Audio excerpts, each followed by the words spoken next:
bustling marketplace thousands of years ago. The air hums with the chatter of merchants, the bleating of goats, the rustle of grain sacks. A farmer holds up a clay pot and gestures to his neighbor's fat sheep. They haggle, argue, nod in agreement. The pot is exchanged for the sheep, and both walk away satisfied. This is how humanity first began to trade, to exchange value, not with coins or paper, but with what they had on hand. The story of money begins here in the simple act of barter. Barter was ingenious in its time, but it had a problem. Imagine you're that same farmer, but now you want salt instead of a sheep. The salt merchant doesn't need clay pots. You're stuck. This limitation, known as the double coincidence of wants, slowed trade and stifled economies. Humanity needed a solution, and so money was born. The first forms of money were as diverse as the civilizations that used them. In ancient Mesopotamia, people exchanged silver and barley as currency. In the Pacific Islands, enormous stone discs called rye stones served as money, some so massive they couldn't be moved. The value of these items wasn't just in their utility, but in the shared belief that they represented wealth. Fast forward to around 600 BCE in the Kingdom of Lydia, in what is now Turkey. Here we meet a visionary leader, King Alyats. His kingdom struck the first standardized coins, made of a naturally occurring gold-silver alloy called electrum. These coins were small, portable, and widely accepted, revolutionizing trade. With their invention, Lydia became a wealthy hub of commerce.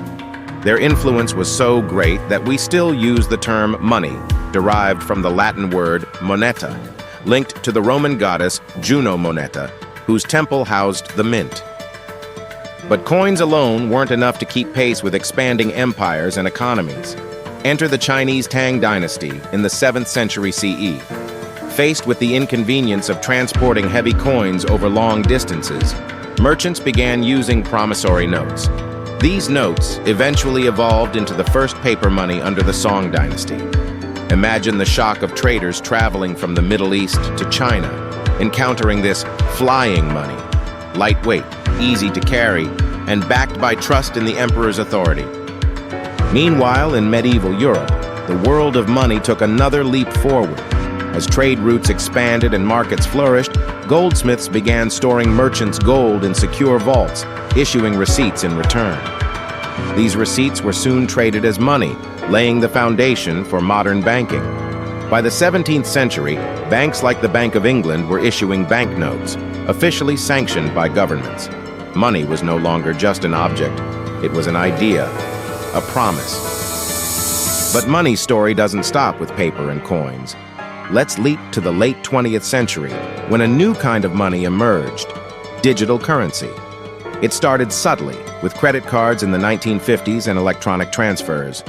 By the 1990s, online banking and PayPal signaled the dawn of a new era.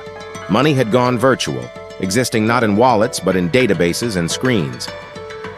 And then, in 2008, amidst a global financial crisis, an anonymous figure named Satoshi Nakamoto proposed something radical: Bitcoin. Unlike traditional money, Bitcoin wasn't issued by any government or central bank.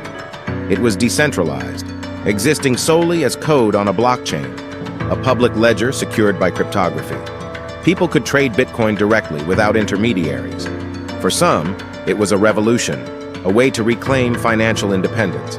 For others, it was a speculative bubble or even a tool for criminals. Love it or hate it, Bitcoin marked the beginning of a new chapter in money's history. Today, we live in a world where money is more diverse than ever. From cash to credit, cryptocurrencies to central bank digital currencies, the evolution of money reflects humanity's creativity and adaptability. But as we move forward, we face questions as old as money itself. What gives it value? Who controls it? And how does it shape our lives? Perhaps the most remarkable thing about money is its power to unite and divide, to build and destroy. It's not just a tool, it's a story we tell ourselves, a shared belief in something greater than the sum of its parts. From clay pots to Bitcoin, money has shaped civilizations, fueled wars, and driven innovation. It's a mirror of our ambitions, fears, and dreams. So the next time you pull out a dollar bill or check your digital wallet, remember, you're holding more than a means of exchange. You're holding a piece of history, a link in the long chain of humanity's quest to measure and exchange value. Where will the story of money take us next? That's a question only time can answer.